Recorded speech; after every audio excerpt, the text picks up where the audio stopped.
الحمد لله نحمده ونصلي ونسلم على رسوله الكريم اما بعد فاعوذ بالله من الشيطان الرجيم بسم الله الرحمن الرحيم انا نحن نزلنا الذكر وانا له لحافظون صدق الله العلی العظیم۔ محترم دوستو عزیزو، اللہ تبارک و تعالی فرماتے ہیں کہ میں نے اس نصیحت نامے قرآن کو نازل کیا اور میں ہی اس کی حفاظت کرنے والا ہوں۔ پہلے والے انبیاء کرام علیہ السلام کی جو شریعت تھی وہ محدود وقت تک ہوتی تھی۔ تقریباً 1,24,000 انبیاء کرام تشریف لائے اور 104 کتابیں نازل ہوئی ہیں، صحیفے اور کتابیں ملا کر، اور ایک شریعت کے لیے کئی سارے انبیاء کرام ہوتے جو اس شریعت کو چلاتے پھیلاتے، یعنی انبیاء کرام نبیوں کی تعداد 1,00,000 سے زیادہ اور کتابیں اور شریعتیں صرف 100۔ تو اب اس حساب سے سارے نبیوں نے ان ہی شریعتوں کو آگے پھیلایا، اور جب ایک شریعت ختم ہو جاتی تو اس کے اوپر دوسری شریعت آ جاتی۔ دین کے اعتبار سے جو بنیادی عقیدے ہیں وہ ایک ہی ہیں، بس حضرت آدم علیہ السلام سے لے کر کے آج تک، لیکن جو شریعت اور مسائل ہیں ان کے اندر فرق ہوتا رہا، اختلاف ہوتا رہا، تبدیلی ہوتی رہی۔ تو پہلے تو نبیوں کا تبدیل ہونا ممکن تھا، ایک نبی چلے گئے، دوسرے نبی اس کی جگہ پر تشریف لائے، تو اس وجہ سے اللہ تعالیٰ نے ان شریعتوں کے لیے، ان دین کے احکامات کے لیے یہ حکم نہیں فرمایا کہ میں اس کی حفاظت کروں گا کہ یہ رد و بدل نہ ہو سکیں، ایسا نہیں فرمایا۔ اسی وجہ سے تورات کے اندر بہت سارے لوگوں نے خلط ملط کر دیا، زبور کے اندر، انجیل کے اندر بہت سارا لوگوں نے اپنی طرف سے ملا دیا۔ آج کے زمانے میں سنا ہے کہ عیسائیوں کی جو کتابیں ہیں وہ 7 قسم کی ہیں اور ہر قسم پر الگ الگ شریعت بنی ہوئی ہے، یعنی لوگوں نے اپنی طرف سے تحریف کر دی، اور ان کے تحریف کرنے کا، اپنی شریعت کو تبدیل کرنے کا گواہ قرآن بھی ہے کہ انہوں نے یہ شرارت کی ہے۔ یحرفون الکلم عن مواضعہ۔ لیکن اس شریعت کو تبدیل کرنے کے لیے بھی زور تو بہت زیادہ لگایا گیا کہ ہم اس شریعت کو مٹا دیں، تبدیل کر دیں، لیکن اللہ تعالیٰ کے فضل و کرم سے نہیں کر سکے۔ کیوں؟ اس کی بنیادی سبب یہی ہے کہ اللہ رب العالمین نے فرمایا انا نحن نزلنا ذکر، یہ شریعت، یہ قرآن، یہ دین میں نے نازل کیا ہے، وَإِنَّا لَهُ لَحَافِظُونَ، اس کی حفاظت بھی میں ہی کروں گا۔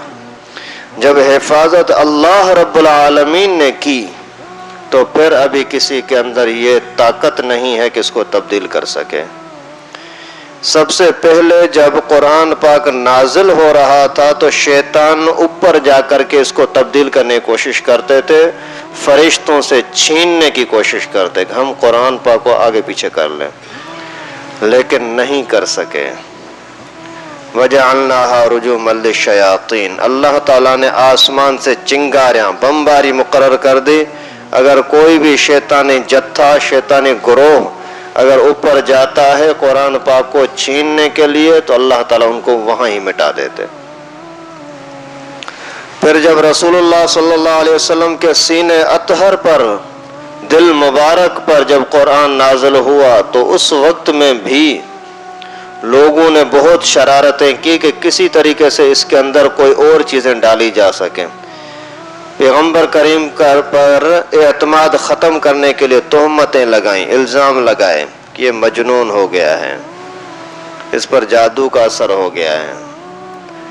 جب جادو کا اثر ہے تو وہ باتیں جو کرے گا وہ صحیح تو باتیں نہیں کر سکتا ہے نا.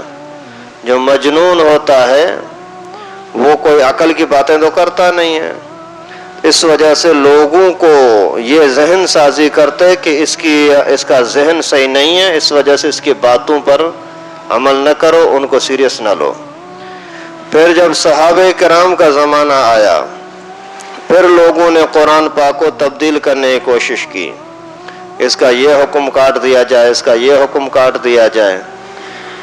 پھر آج تک یہ مسلسل کوششیں چلتی آ رہی ہیں، لیکن اللہ تعالیٰ کے فضل و کرم سے یہ تبدیل نہیں کر سکے. کچھ لوگوں نے اسی قرآن کا کچھ حصہ نکالنا چاہا، نہیں نکال سکے. کچھ لوگوں نے اسی قرآن کے اندر شریعت کے اندر اپنی باتیں ڈالنا چاہیں، اللہ کے فضل و کرم سے نہیں ڈال سکے. اسلام، شریعت اسلام جیسا کہ رسول اللہ صلی اللہ علیہ وسلم کے زمانے کے اندر پورا ایک نظام تھا، وہی نظام آج تک اللہ کے فضل و کرم سے موجود ہے. کوئی ذرے برابر بھی تبدیل نہیں کر سکے. حجاج بن یوسف کے زمانے میں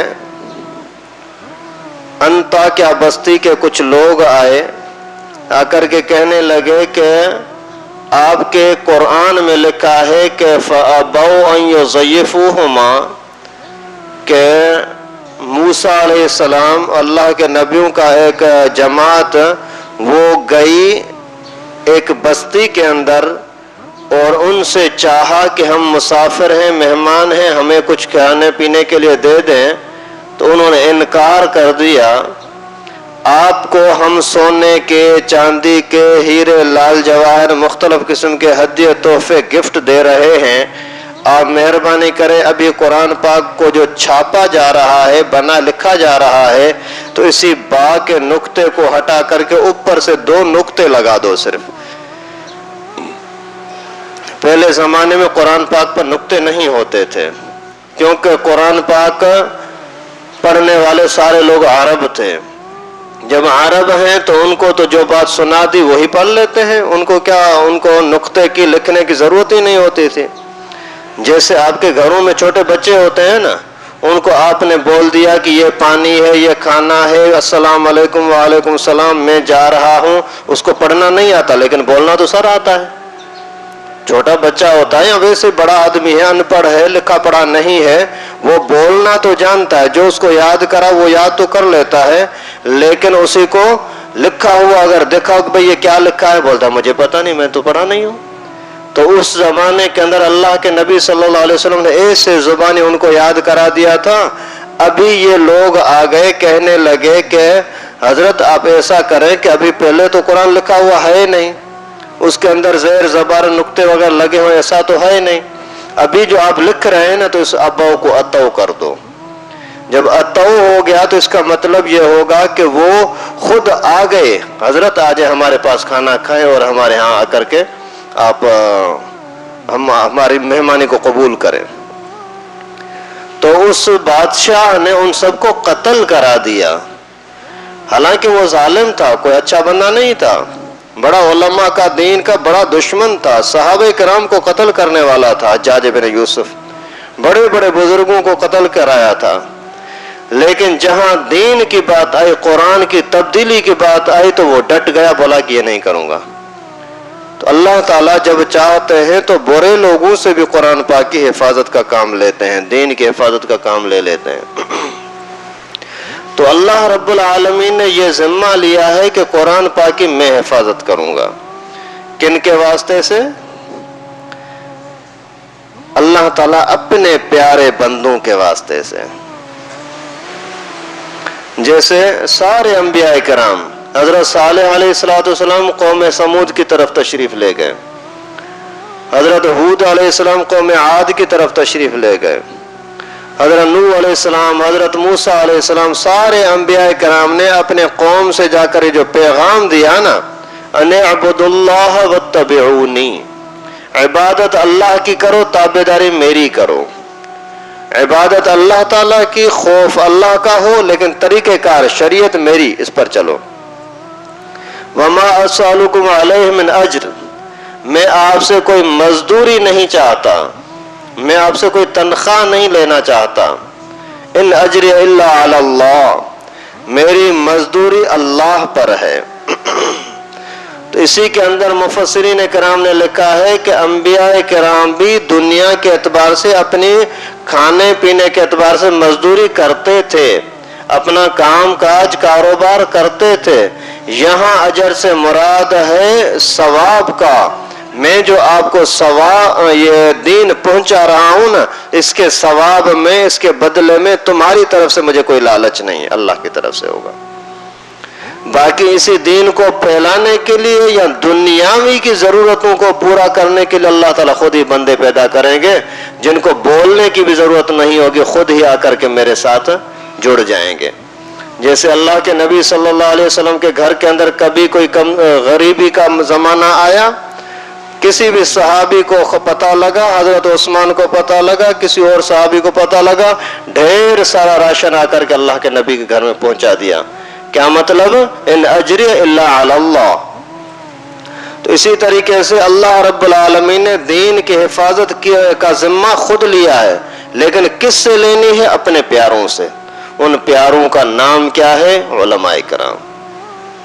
اللہ کے پیاروں کا، دین کے حفاظت کا، دین کے فوج کا نام کیا ہے؟ علماء کرام. جیسے علماء امتی کا انبیاء بنی اسرائیل. اللہ کے نبی صلی اللہ علیہ وسلم فرماتے ہیں میری امت کے مولوی پہلے زمانے کے نبیوں کی طرح ہیں. تو نبی کیا کرتے تھے؟ وہی جو چند شریعتیں تھیں نا، ان شریعتوں کو آگے چلاتے پھیلاتے تھے. تو یہی کام پھر اس زمانے کے اندر کون کر رہے ہیں؟ مولوی. اللہ تعالیٰ نے ان بزرگوں سے، اپنے پیاروں سے اتنا کام لیا کہ انسان اگر سوچنا چاہے تو اس کی سوچ کام چھوڑ دیتی ہے. اتنا اللہ تعالیٰ نے ان بزرگوں سے کام لیا ہے. اگر مثال کے طور پر یہ کوئی حدیث مبارکہ آ گئی نا کہ پیغمبر کریم صلی اللہ علیہ وسلم سے یہ حدیث سنی ہے ابن مسعود نے. بھائی ابن مسعود نے تو سنی، وہ تو صحابی ہے، ٹھیک ہے، لیکن اسی کا جو شاگرد تھا علقمہ، وہ کیسا بندہ تھا؟ پوری اس کی تحقیق تشریح کریں گے. پھر اگر اس کا جو شاگرد تھا ابراہیم نخعی، اسی کا کیا حال تھا، وہ کس طرح کا آدمی تھا، یہ ذرہ ذرہ تحقیق تفتیش کر کے اس کی تہ تک جائیں گے. اگر 100% یقین ہوا کہ ہاں یہ بندہ ٹھیک ہے، اس کے اندر کوئی بھی خرابی نہیں ہے، پھر اس کی بات کو لیا جاتا ہے، ورنہ نہیں لیا جاتا. تو یہ اللہ تعالیٰ نے دین کی حفاظت کا کام لیا علماء سے، اور اللہ کے فضل و کرم سے محفوظ ہے اور محفوظ رہے گا، قیامت تک محفوظ رہے گا. یہ نہیں کہ تبدیل کرنے کی کوشش نہیں کی گئی، کوششیں بہت زیادہ کی گئی، ہر چیز کے اندر ملاوٹ کرنے کی کوشش کی گئی، لیکن اللہ تعالیٰ نے اس کو محفوظ رکھا ہے اور محفوظ رہے گا. باقی کچھ جو گندے لوگ ہوتے ہیں، جن کے دل پاک نہیں ہوتے، وہ پھر ادھر ادھر پھسل جاتے ہیں، کبھی ادھر چلے گئے کبھی ادھر چلے گئے. جیسے منافق تھے اس زمانے کے، یا آج کل کے جو مسلمانوں کے اندر غلط قسم کے رسم رواج پیدا ہو گئے ہیں، یہ پھر اس کے اندر کے گندگی کی وجہ سے. ورنہ وہ خود ہی اگر سوچیں کہ ہم جو کر رہے ہیں نا صحیح ہے یا نہیں ہے، تو ان کو سمجھ میں آ جائے گا. مثال کے طور پر قبروں پر آج کل لوگ کپڑا پردہ ڈالتے ہیں. بھائی وہ ڈالتے ہیں، ہم بھی ڈالتے ہیں، وہاں ڈالا ہوا ہے، وہاں ڈالا ہوا ہے. اگر اسی ہی مسئلے کو اندر سے یہ لوگ پاک ہو نا، تو سمجھنا ان کے لیے آسان ہے، کوئی مشکل نہیں ہے. کیوں؟ بھائی یہی چیز پیغمبر کریم صلی اللہ علیہ وسلم کے زمانے میں تھی، کہیں سے بھی ثابت نہیں کر سکتے کہ ہاں تھی. بھلا کپڑے تھے؟ ہاں تھے. میت تھے؟ ہاں تھے. قبریں بھی تھیں؟ ہاں تھیں. جب قبر بھی ہے، کپڑا بھی ہے، اور محبت بھی ہے، اور زمانے کے بزرگ لوگ بھی ہیں، صحابہ کرام سے بڑا بزرگ کون ہو سکتا ہے؟ اس کے باوجود جب نبی پاک صلی اللہ علیہ وسلم نے اپنے چچا کی قبر کے اوپر کپڑا نہیں ڈالا، جب صحابہ کرام نے پیغمبر کریم صلی اللہ علیہ وسلم کی قبر پر پردہ نہیں ڈالا، تو پھر آپ کون ہوتے ہو؟ اپنی عقل سے سوچے تو صحیح نا کم از کم. لیکن اگر ان کے یعنی بدنیتی کی وجہ سے، پلیت نیتی کی وجہ سے اگر اتنے گندے ہو گئے ہیں کہ دل پر اللہ تعالیٰ جب مہر لگا دیتے ہیں نا، جب پردے آ جاتے ہیں نا، پھر وہ دین کو سمجھنے کے لیے تیار ہی نہیں ہوتے. ورنہ اللہ تعالیٰ کے فضل و کرم سے دین 100% محفوظ ہے. اگر ان لوگوں نے اس کو تبدیل کیا ہے تو وہ قرآن کے اندر، حدیث کے اندر ڈال کے تو دکھاؤ. کم از کم لوگ اگر آپ سے پوچھتے ہیں بھائی یہ کہاں لکھا ہے، کوئی حدیث کی کتاب تو دکھاؤ. نہیں دکھا سکتے. یہ بھی اللہ تعالیٰ کی مہربانی ہے. اگر کسی میڈیا پر، انٹرنیٹ پر اگر کسی حدیث کے اندر کوئی ذرا سی تبدیلی کر دی نا، اس کے اوپر بھی علماء نے پیچھا کیا، خبردار یہ غلط کیا ہے، اس کے اندر، یہ حدیث کے اندر یہ لفظ نہیں ہے. ہمارے آج کل کے اسکولوں کے اندر ایک حدیث لکھی ہے کہ طلب العلم فریضۃ علی کل مسلم و مسلمۃ. طلب العلم فریضۃ علی کل مسلم و مسلمۃ. سب کتابوں کے اندر، اسکول کی کتابوں میں لکھا ہوتا ہے. اس پر بھی علماء نے تحقیق کی کہ یہ حدیث روایت نبی پاک صلی اللہ علیہ وسلم نے جب فرمائی تھی تو اس وقت میں یہ صحابی موجود تھے، اور ان صحابہ نے جب یہ الفاظ شاگردوں کو سنایا تو یہ شاگرد موجود تھے، کوئی اور نہیں تھا. لیکن اس زمانے میں جب نبی پاک کی زبان مبارک سے الفاظ نکلے، جب صحابہ کرام سے کی زبان مبارک سے الفاظ نکلے، تو اس وقت میں مسلمتن کا لفظ نہیں تھا. طلب العلم فریضۃ علی کل مسلم. بس یہ مسلمتن لوگوں نے اپنی طرف سے ڈال دیا ہے. معنی کے اعتبار سے غلط بھی نہیں ہے، معنی خراب بھی نہیں ہو رہی ہے، اور مقصد یہ نکل بھی رہا ہے کہ علم کی طلب کرنا مرد عورت دونوں پر فرض ہے. مطلب میں بھی یہ بات آتی ہے، تشریح تفسیر کے اندر بھی یہ بات آتی ہے، لیکن نبی پاک جی کے پاک زبان سے جو لفظ نکلا تھا نا، اس لفظ کے اندر مسلمتن کا لفظ نہیں تھا. اتنے قدر الحمدللہ تحقیق کی ہے. ایک بادشاہ تھا، اکبر بادشاہ. وہ جب حکومت کے اوپر مسلط ہوا تو اس کے دماغ میں گھمنڈ آئی، تکبر آیا. کہتا ہے کہ اور مذہبوں کے اندر لوگ اپنے بادشاہوں کو سجدہ کرتے ہیں تو مجھے کیوں نہ کریں، مجھے بھی لوگ سجدہ کریں. تو اس زمانے میں کچھ ملاؤں کو اس نے تیار کیا، ابو الفضل کو، فیضی کو، بھائی آپ کوئی فتویٰ نکالو. تو ہر زمانے کے اندر حکمرانوں کے زر خرید چمچے ہوتے ہیں. انہوں نے فتویٰ نکالا کہ بادشاہ کو سجدہ کرنا جائز ہے. اس زمانے کے علماء نے پیچھا کیا، خبردار تم غلط کہہ رہے ہو.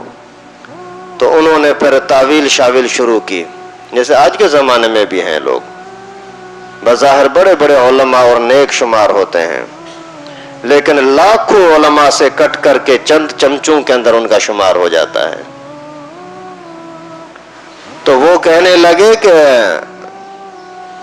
قرآن پاک میں جو حکم آیا ہے نا کہ اللہ کے سوا کسی اور کو سجدہ نہ کرو، وہ سجدہ وہ ہے جس میں پیشانی کو جا کر کے زمین پر رگڑنا ہو. باقی اسے جھک جانا یہ کوئی سجدہ تھوڑی ہے، یہ جائز ہے. حالانکہ نبی پاک صلی اللہ علیہ وسلم کے زمانے میں جو لوگوں نے کہا تھا کہ اللہ کے رسول ہمیں اجازت دے دے ہم آپ کو سجدہ کریں، تو اس وقت میں یہی سجدہ تھا، جھکنے والا، سر کو نیچے رکھنے والا نہیں تھا. سارے بادشاہوں کو یہ سجدہ کرتے، ایسے آ کر کے جھکتے تھے. لیکن اللہ کے نبی صلی اللہ علیہ وسلم نے اسے منع کیا. تو خیر اس ظالم نے اس طرح کی شرارت شروع کی، کہنے لگا کہ مجھے سجدہ کیا کرو. اس زمانے کے علماء نے پیچھا کیا، خبردار ناجائز ہے. بولا یہ اتنے بڑے علماء ہیں، ابو الفضل، اس نے فتویٰ دیا ہے. تو بولا کہ آپ کو یہ لاکھوں کروڑوں علماء نظر نہیں آ رہے، یہ دو بندے آپ کو نظر آ رہے ہیں. جیسے آج کل بھی دیکھو نا، اگر ایک طرف ہزاروں لاکھوں علماء ہیں، وہ ان کو اچھے نہیں لگتے، لیکن اپنی پلیت نیت کے اعتبار سے جو ان کا ذہن ہے نا، اس کے مطابق اگر کسی ملا کی بات آ گئی نا، پھر بولیں گے ہاں یہ بہت اچھا ہے. خیر تو یہ چلتا رہا. پھر جب فتنے کے اندر آ گیا تو اللہ تعالیٰ نے اور اس کو فتنوں کے اندر دھکیل دیا. پھر ظالم نے بولا کہ ابھی سب کے اندر ایک ہی مذہب چلاتے ہیں، دو الگ الگ مذہب کرنا صحیح نہیں ہے کہ یہ ہندو ہے، یہ مسلمان ہے، یہ سکھ ہے، سارے بس ایک ہی مذہب پر چلو۔ کوئی مسلمان سے ہندو بنتا ہے اس کی مرضی، کوئی ہندو سے مسلمان بنتا ہے اس کی مرضی ہے، کوئی شراب پیتا ہے تو بھی اس کی مرضی، نہیں پیتا تو بھی اس کی مرضی۔ اس طریقے سے دین کو مٹانے کی کوشش کی۔ پھر آگے چل کر کے اس کے پیچھے آیا جہانگیر بادشاہ، اسی نے بھی پھر وہی کام شروع کر دیا۔ اللہ تعالیٰ نے ایک مرد کلندر کو، ایک عالم دین کو اس زمانے کے اندر اس کے مقابلے میں کھڑا کیا، حضرت مجدد الفسانی رحمہ اللہ۔ مجدد الفسانی، بادشاہ کو پتہ لگا کہ یہ میرے خلاف فتوے دے رہا ہے، بولا اس کو پیش کرو میرے سامنے۔ حضرت جیسے ہی پیش ہوئے تو سجدہ نہیں کیا، وہ جھکا نہیں۔ کیوں نہیں جھکا؟ مجھے جان، جسم جان دینے والا اللہ، اس اللہ نے منع کیا ہے۔ تو کون ہوتا ہے کہ اللہ کی نافرمانی تیرے کہنے پر کروں؟ ڈالو اس کو جیل میں۔ 2 سال تک ایک اللہ کے ولی کو، ایک عالم دین کو، ایک دین کے محافظ کو اس وجہ سے جیل کے اندر رکھا کہ یہ غیر اللہ کو سجدہ کیوں نہیں کر رہا، اور وہ سجدہ کا کہنے والا اپنے آپ کو مسلمان بھی کہہ رہا ہے۔ اب اندازہ کرو کہ حکومت کی مستی کتنی خطرناک ہے۔ بس مجھے حکومت ملی ہے تو پھر تمہیں میری بات کو ماننا پڑے گا، نہیں تو پھر آپ کو زندہ رہنے کا حق نہیں ہے، نہیں تو پھر آپ کو جیل سے باہر گھومنے پھرنے کی اجازت ہی نہیں ہے۔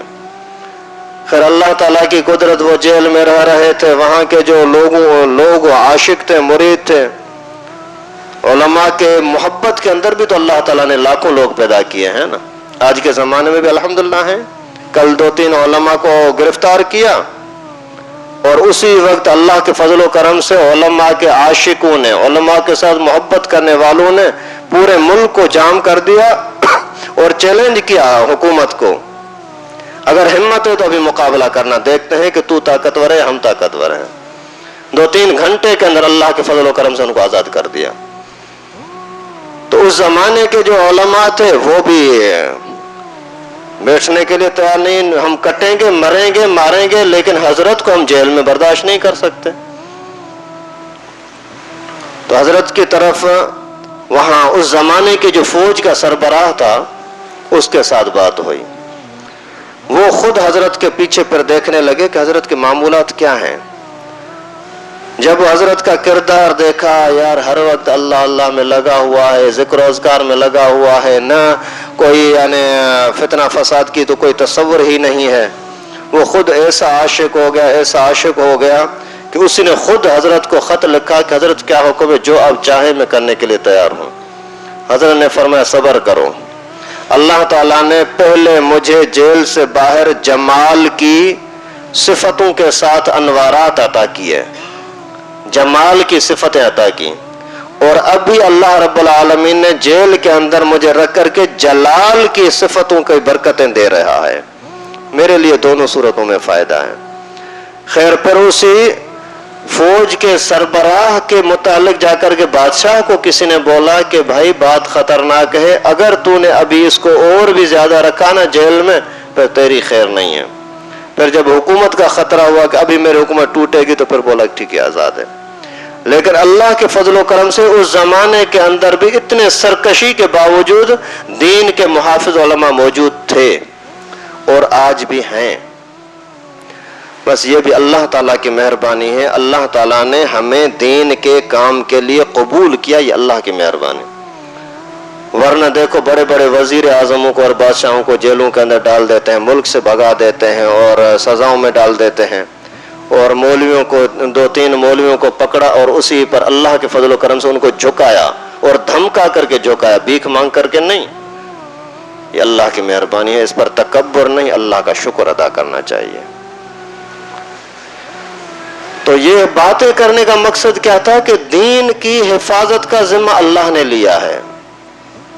ہمارے لوگ شیطان یا شیطانی چیلے کتنا بھی دین کو مٹانے کی کوششیں کریں، اسی کے اندر ملاوٹ کرنے کی کوشش کریں یا دین کے کسی حصے کو نکالنے کی کوشش کریں، نکال نہیں سکتے۔ ابھی جو یہ 15 شعبان کی رات آ رہی ہے، اس میں بھی مسلمانوں کا طریقہ وہی ہونا چاہیے جو رسول اللہ صلی اللہ علیہ وسلم کے زمانے میں تھا. روزہ رکھنے کی اجازت ہے، رکھو.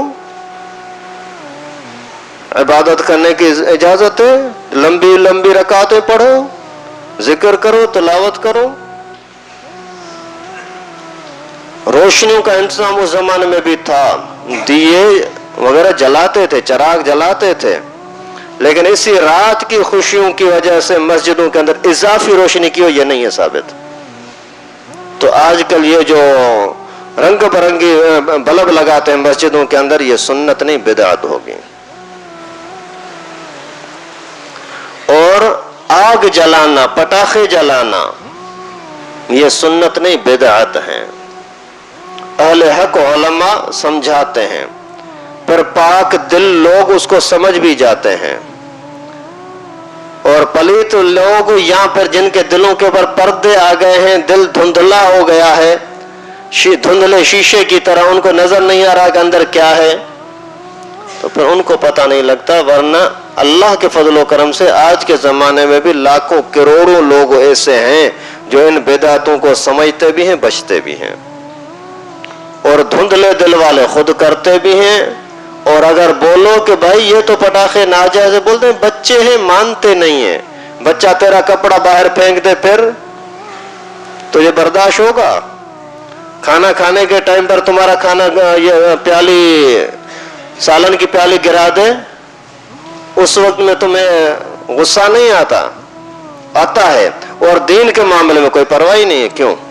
سمجھو کہ آپ کے دل خود دھندلا ہے، آپ کے دل کو صاف چیز کی صفائی نظر نہیں آ رہی، ورنہ سمجھتا خود تو بھی ہے. اسی طریقے سے پھر حلوے شلوے اسی رات کو پکانا، یہ بھی بدعت ہے، سنت نہیں ہے. اور آج کل پھر دین کے روپ میں بدعت کہتے ہیں کہ صلاۃ و تسبیح کی ہم جماعت کریں گے، آجو ہمارے ساتھ پڑھو. جب اللہ کے نبی صلی اللہ علیہ وسلم نے جماعت کے ساتھ صلاۃ و تسبیح جماعت کے ساتھ نہیں پڑھی، تو پھر آپ کیا نبی پاک سے زیادہ دین کو سیکھنے سمجھنے والے ہیں؟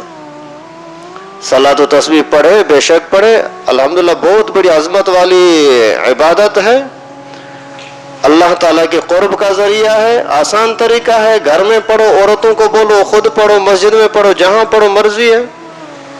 300 مرتبہ اس میں پڑھنا ہے، سبحان اللہ والحمدللہ ولا الہ الا اللہ واللہ اکبر.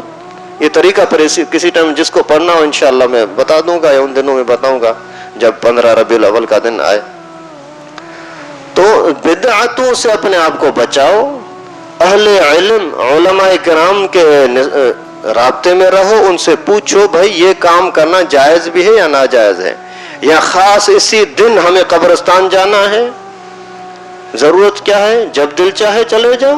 اللہ کے نبی صلی اللہ علیہ وسلم تو روزانہ جاتے تھے، اب روزانہ جاؤ، کوئی دن مقرر کرنے کی کیا ضرورت ہے. اور ان کے لیے ایصال ثواب کرنا ہے، جب چاہو کرو.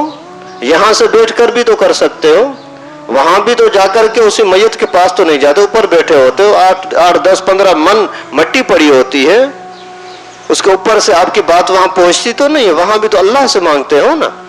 تو یہاں سے بھی اللہ تعالیٰ سے دعا کر لیں، کوئی منع تھوڑی ہے. تو اللہ رب العالمین نے دین کی حفاظت کی ہے، دین صحیح سلامت اللہ کے فضل و کرم سے موجود ہے. آپ اسی دین پر چلنے کی کوشش کریں، اور اس طرح کے فتنے فساد جو بدعتیں ہر سال نئی نئی قسم کی بدعتیں، ان سے اپنے آپ کو بچائیں، ورنہ بدعتوں کے پیچھے جانا بڑی تباہی ہے. اللہ کے نبی صلی اللہ علیہ وسلم نے فرمایا کل بدعت ضلالہ، ہر بدعت گمراہی ہے، وکل ضلالۃ فی النار، ہر گمراہی کا انجام جہنم ہے. سحقاً سحقاً لمن بدل بعدی، اللہ کے نبی صلی اللہ علیہ وسلم فرماتے تباہ و برباد ہو جائیں جو میرے دین کے اندر خلط ملط کرتے ہیں، تبدیل کرتے ہیں. یہ نہیں، یہ پیغمبر کریم صلی اللہ علیہ وسلم نے جو طریقہ دیا وہ نہیں، اس کے اندر یہ بھی ملاوٹ ہونی چاہیے. یہ بدعت ہے نا، یہ اپنی طرف سے دین کے اندر ملاوٹ کی نا، یہی تباہی کا ذریعہ ہے. اللہ رب العالمین سے دعا ہے کہ اللہ پاک اپنے فضل و کرم سے ہمیں اہل حق علماء کے ساتھ جوڑنے کی توفیق نصیب فرمائے. جو لوگ جو مولویوں کی ڈیزائن کے ملے لوگوں کے اندر بدعتیں پھیلاتے ہیں، فتنہ فساد مچاتے ہیں، اللہ تعالیٰ ان سے مسلمانوں کو، ہم سب کو ان کے شر کو سمجھنے کی اور ان سے دور رہنے کی توفیق نصیب فرمائے۔ وآخر دعوانا ان الحمد۔ لائک کرے ہماری ویڈیو کو، سبسکرائب کرے اور ساتھ میں بیل آئیکن کو دبانا نہ بھولے۔